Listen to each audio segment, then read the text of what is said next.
పుట్టలోన పుట్టినాడు ఆనందుడమ్మా ఆనందుడు గన్న కొడుకు వేయితే రాజు గన్న కొడుకు ఘటంబోధరాజు ఘటంబోధరాజు గన్న కొడుకు చంద్రగుప్త మహారాజు గన్న కొడుకు ఆవుల కలపతి గన్న కొడుకు ఆవుల గంగిరాజు ఆ గంగిరాజుకు 7 భార్యలమ్మ 7 భార్య లోపల కడగొట్టు భార్య సూర్యనాగమ్మ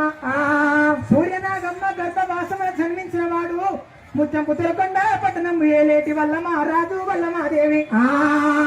ఆ వల్లమాదేవి గర్భవాసమున మొదటి కొడుకు శ్రీమతి మహారాజు భార్య అవుల సీతమ్మ రెండవ కుమారుడు పెద్దిరాజు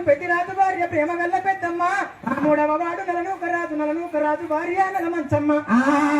నాలుగవ వాడు ఎలనూకరాజు భార్య ఎలమంచమ్మ ఐదవ వాడు శ్రీ చిన్ని చిటికెలా వెండి కడియాల పోలురాజు భార్య చక్కని శ్రీదేవి గలదమ్మా అటువంటి ఆ 5 తోడ పుట్టింది ఆడవిల్ల కుమరమ్మను కళ్యాణం చేసుకున్నటువంటి ఎటువంటి కరకరేవుల పల్లి ఏదో తిరుమల పాపయ్య వారి గర్భవాసమున అల్లుడు బల్లికొండ ఈ ప్రకారంగా ఆ గరడీ స్తంభానికి శిలాఫలకం చెక్కించి ఆ శిలాఫలకం మీద పేర్లు చెక్కించినాడు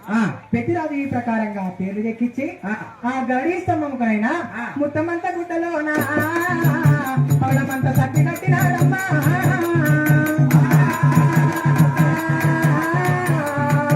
ముత్తమంతా గుడ్డలోన పగడమంతా సత్తి కట్టిండు పెద్దిరాజైన ఆ గరడి స్తంభానికి కట్టి నా రక్త బాంధవులు ఎవరు ఈ సత్తిని ముట్టుకున్న పంచభక్ష పరమాన్నాలు కావాలి పాలివారు పగవారు ఎవరు ముట్టుకున్నా కూడా ఈ సద్ది పాసిపోవాలని దీవించి దీవెనార్తి పెట్టిండు పెద్దిరాజైనా అక్కడి దీవించి దీవెనార్తి పెట్టి పెద్దమ్మ తల్లి పెద్దిరాజైనా కళ్యాణ పట్నమైన